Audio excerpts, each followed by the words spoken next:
Everyone thinks they need a better investment, a better stock, a better crypto, a better real estate deal, a better opportunity.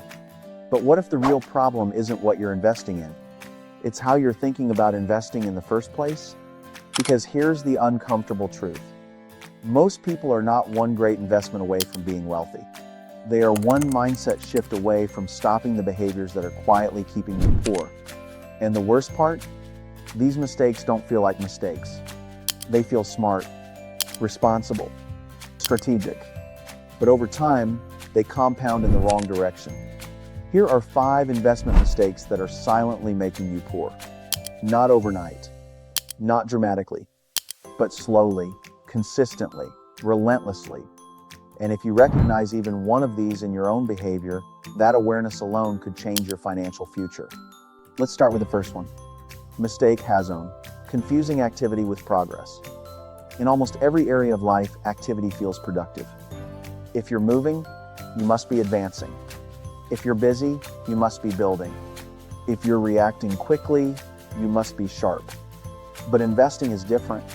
In investing, constant movement often signals insecurity, not intelligence. Buying and selling frequently feels proactive. Checking charts daily feels responsible. Responding to headlines feels informed. But markets are designed to move. News is designed to trigger emotion. And platforms are designed to keep you engaged. Engagement is profitable for brokers. It's rarely profitable for investors. Every time you trade, you introduce friction. Transaction fees, bid-ask spreads, tax consequences, emotional fatigue. Even if each one seems small, over years they quietly eat into returns. But the bigger cost isn't financial, it's behavioral. When you constantly monitor short-term price movements, you train your brain to equate volatility with danger. You become reactive. You lose long-term perspective. And eventually, you interrupt compounding, the single most powerful force in investing. Compounding requires stillness. It requires time. It requires the ability to endure boredom. Most people underestimate how much wealth is built in quiet stretches where nothing dramatic happens. If your portfolio changes every week, your strategy probably does too. And strategy that constantly shifts rarely produces consistent results. The market doesn't reward the most active participant. It rewards the most patient one. Progress in investing is often invisible in the short term. That's why people sabotage it. They feel like nothing is happening, so they force something to happen. And that's where mistakes multiply. Mistake #2, investing without a clear time horizon. This one is subtle, but incredibly destructive. Most people don't lose money because the investment itself was fundamentally flawed. They lose money because their timeline was undefined. If you don't know when you need the money, you cannot design the correct strategy. Time determines risk capacity. Risk capacity determines allocation. Allocation determines outcome. But most investors skip the timeline step entirely. They put short-term money into volatile assets, then panic when markets dip 20%. They put long-term retirement money into ultra-safe assets, then wonder why it barely grows. Both are timeline mismatches.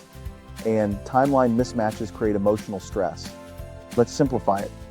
Money needed in 1-3 years should not be heavily exposed to market volatility. Why? Because markets can drop and take time to recover. If you're forced to withdraw during a downturn, temporary losses become permanent ones. But money needed in 15-30 years? That's different. Over long periods, markets have historically trended upward despite recessions, crashes, wars, political instability, and global crises.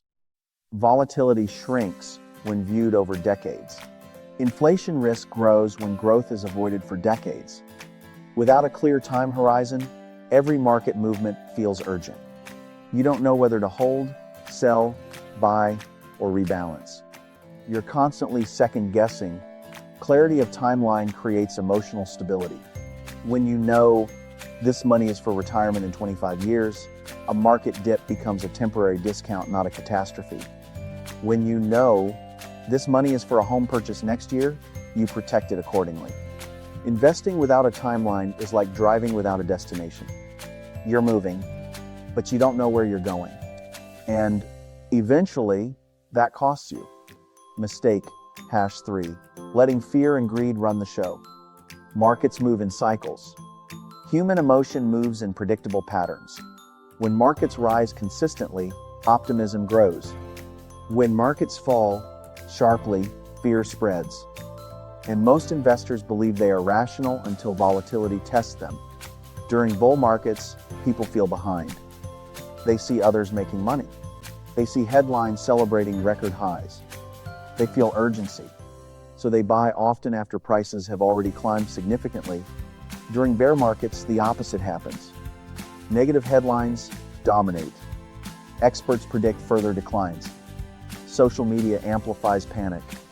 So people sell often near the bottom. Buy high, sell low. It sounds irrational, yet it happens repeatedly. Why? Because fear and greed are stronger than logic when money is involved.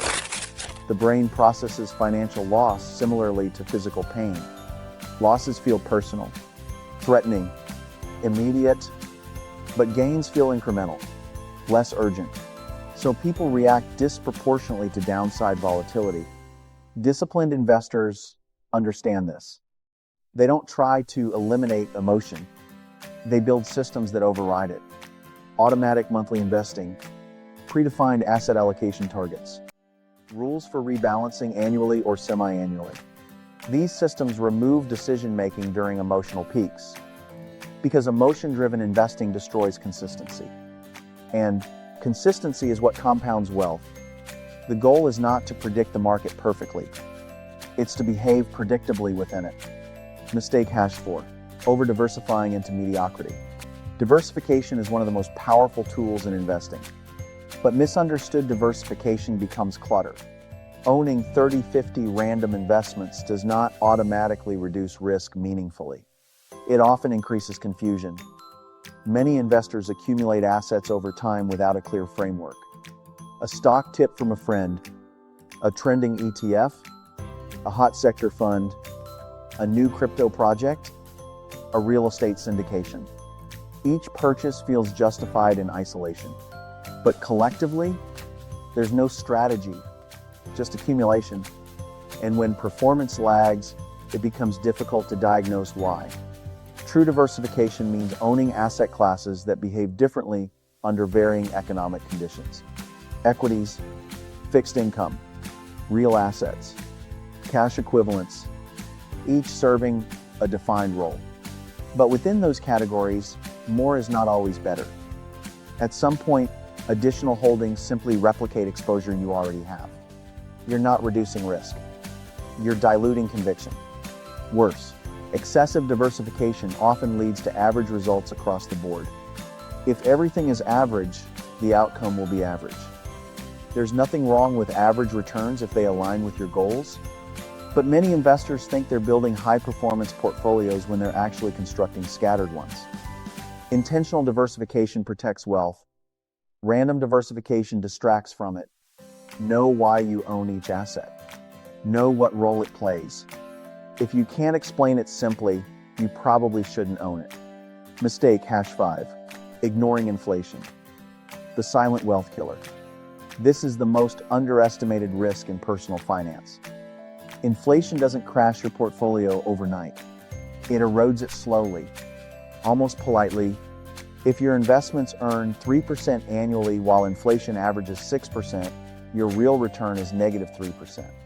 You're losing purchasing power every year. But because the nominal balance increases slightly, it feels safe. Safe is not the same as growing. Over long periods, inflation compounds just like returns do. But against you, what costs $1,000 today could cost $1,800 or more in 10, 15 years, depending on inflation levels. If your portfolio doesn't grow faster than living costs, your future lifestyle shrinks. Playing it too safe for too long can be just as damaging as reckless speculation. Cash has inflation risk. Low-yield bonds have inflation risk. Ultra-conservative portfolios have inflation risk. There is no such thing as risk-free. There's only risk transferred from one form to another. The question isn't, how do I eliminate risk? It's, which risks am I willing to manage? Volatility risk or purchasing power risk? Liquidity risk or growth risk? Every choice has trade-offs. Ignoring inflation is choosing decline without noticing it. Now, here's the bigger picture. Most people don't stay poor because they lack access to investment opportunities. They stay poor because they lack a structured philosophy. They react instead of allocate. They chase instead of commit. They panic instead of rebalance.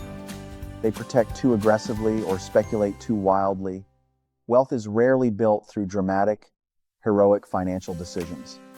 It's built through consistent, boring discipline, clear goals, defined timelines, intentional allocation, emotional control, long-term perspective, relentless patience. The market doesn't reward excitement, it rewards endurance.